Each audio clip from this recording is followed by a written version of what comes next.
Do you want to upload remixes, live stream your DJ sets to the world, or simply share your mixes online without getting your videos taken down? As always, there is no magic trick, but in this video I'm going to show you how to avoid common mistakes and keep your content safe.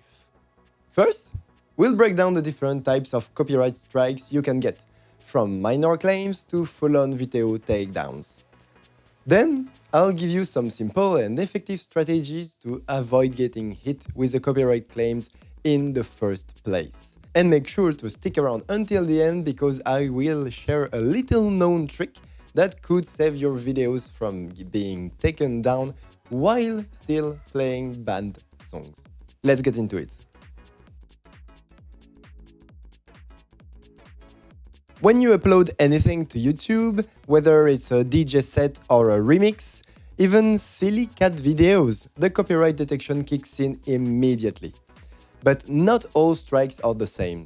A copyrighted song cannot become a strike. But there are 3 levels of restrictions you need to know. The first one, it has no impact, so it's just a content ID claim. This happens when YouTube recognizes a song but lets your video stays up. You can still monetize the video, but you may split the revenue with the content owner. You might see a copyright notice, but it won't affect your channel at all. Even if you're playing some deep, dark underground music, it could be triggered, so you really shouldn't be afraid of it. Then there is the limited availability. Here is where things get tricky. Some songs will trigger regional blocks, making your video unavailable in certain countries. Most of the time it's Russia or Belarus because major labels like Sony and Universal restricts content here. You might also lose some monetization on that specific video, meaning ad revenue goes directly to the right holders instead of you. Always check which countries are affected as it could impact your reach. Finally, there is the full block, or as we call it, the takedown. This is the worst case scenario. Some tracks are completely banned, meaning your video gets taken down immediately and goes private until you've taken care of the situation. These songs do not show up really often, but if you play a lot of mainstream music, you need to be extra careful.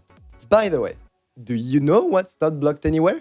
That like and subscribe button. That's right. If you're liking this video so far, smash that like button and get subscribed. It really helps my projects grow.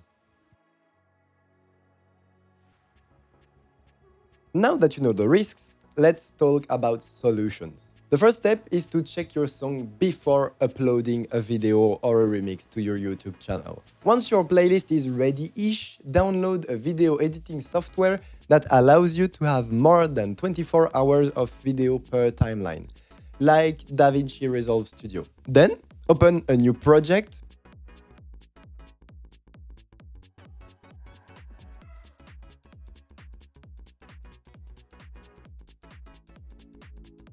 Put your entire playlist in it.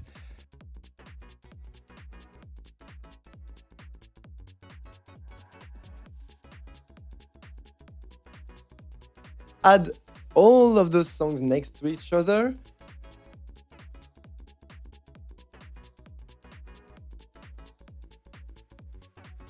Put a black image as a background.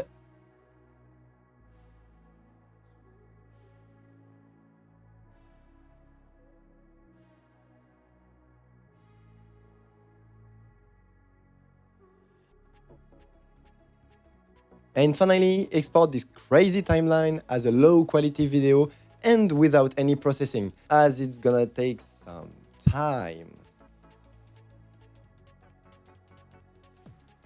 I would suggest exporting chunks of 5 hours or 10 hours depending on the amount of songs, as it's way easier to manage.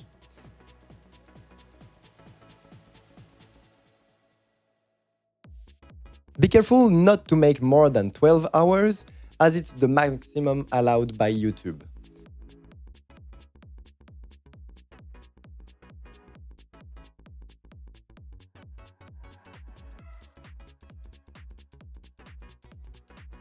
Once all the videos are done, verify that you can listen to the music, upload it to YouTube as unlisted, and let Content ID scan it. You don't even have to bother finishing the YouTube upload draft, as it's really not that important.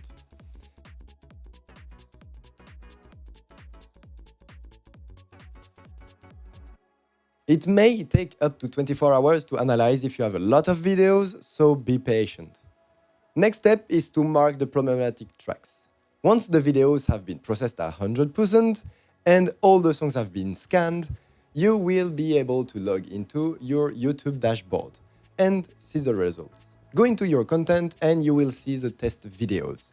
In the restrictions column, you will have the three options I talked about earlier, but 99% of the time you're gonna have at least one song claimed, so the most popular is the yellow warning triangle thing. If you see a crossed red circle, it means that YouTube ordered a takedown of the video and you really should investigate. To check the status of the songs, hover on the content claimed text and click on More Detail. You now have access to every copyrighted songs and their effect on the video.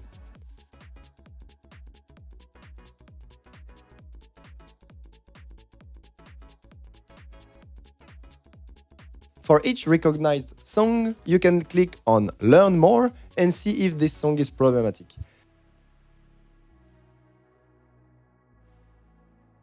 But if you filter with the text under Visibility, which is something like impossible to watch, you'll only have the problematic songs. Now, you just have to find which song or songs are taking your video down. It's a bit of a whack-a-mole with YouTube, but it can be surprisingly funny. I'll give you some interesting examples. The anthem from Pitbull is blocked in Denmark, Finland, Norway, and Sweden. So that checks out People Hate the Cold. Also, Don't Worry by Madcom is banned in Algeria, Egypt, Morocco, Sudan, and in the entire Occidental Sahara, apparently. And even weirder is Cry For You from September, that is particularly banned in a lot of islands. Anyways, in the grand scheme of things, I only have two songs that are really problematic. Bande Organisée, a rap song that I only play maybe like once a year during open format gigs, and Piano from the one and only Eric Pritz. Sadly, I forgot to update my library and I needed to cut a bit of my DJ set in this video because of this song.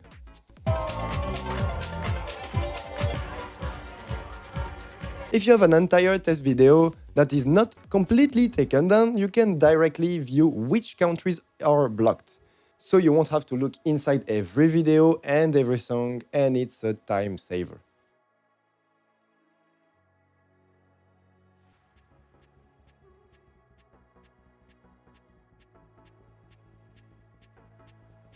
So what's the solution? For DJs who perform live, the best way to avoid surprises is to remove the most problematic songs. However, if you still want to use some of them in private parties, a quick and easy trick is to tag those banned songs. In Recordbox, Serato, or whatever software you use, add a special marker or rename the track so you know instantly if they're risky. This way, you won't accidentally drop a banned song, even if it's a banger, in the middle of a recorded live set, like I did. Another step would be to use copyright-free or whitelisted tracks. Many artists and labels provide DJ-friendly tracks that won't get striked. Platforms like Beatport, Bandcamp, and SoundCloud offer songs that are cleared for use in DJ mixes. Some labels even have whitelists that allow you to use their music with permission. And here's the bonus step: you can shorten or modify the song. Sometimes, simply playing shorter sections of a copyrighted track, applying minor edits, or layering effects can help you avoid detection. It's not a foolproof method, but it can work in some cases. James Hype used this technique a lot in his live streams. In conclusion, dealing with copyright on YouTube is frustrating. But if you follow these steps, you will avoid most of the headaches. The key is to stay proactive. Check your tracks, mark the risky ones, and use DJ-friendly music whenever possible. If you found this video useful, please drop a comment below and let me know your experience with YouTube's copyright strike. Have you ever had a mix taken down? Thanks a lot for watching. I'll catch you in the next one, and remember, be creative and be inventive.